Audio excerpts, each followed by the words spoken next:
தோட்டானி கரிய பெருமாள் கோயில். அம்மா வீட்டு சைடு மாசி மாசம் காரமடை போற மாரி, ஹஸ்பண்ட் வீட்டு சைடுங்க இந்த கரிய பெருமாள் கோயில் தான் வருவாங்க.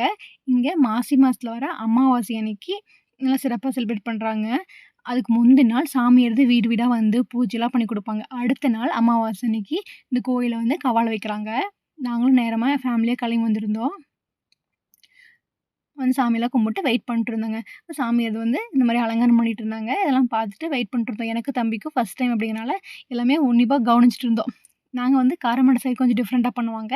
இங்கே கொஞ்சம் வித்தியாசமா பண்ணிட்டு இருந்தாங்க. எல்லாத்தையும் பார்த்துட்டு இருந்தோம்.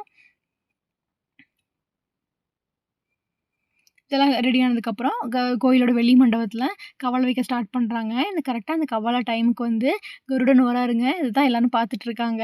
உங்களுக்கு தெரியுதான்னு தெரியல வீடியோல கிளியரா. இத்தன கூட்டமே எதுக்காகன்னா, இந்த கவாலப்பழம், தேங்காய், வெல்லம் வாங்குறதுக்காக தாங்க. நான் காரமடைல வந்து பழம் குடுத்து பார்த்துருக்கேன். ஆனா இங்க வந்து பழம், தேங்காய், அ வெல்லம் குடுக்குறாங்க. எல்லாத்துக்கும் குடுக்குறது இல்லங்க. செலக்டிவான ஒரு பீப்புளுக்கு தான் கிடைக்குது. எல்லாருமே இத வாங்குறதுக்காக தாங்க வெயிட் பண்ணிட்டு இருந்தாங்க. அ கடைசில எனக்கு கிடைச்சதானா கிடைக்கல. ஆனா எனக்கு ஒரு மிராக்கிள் நடந்துச்சுங்க.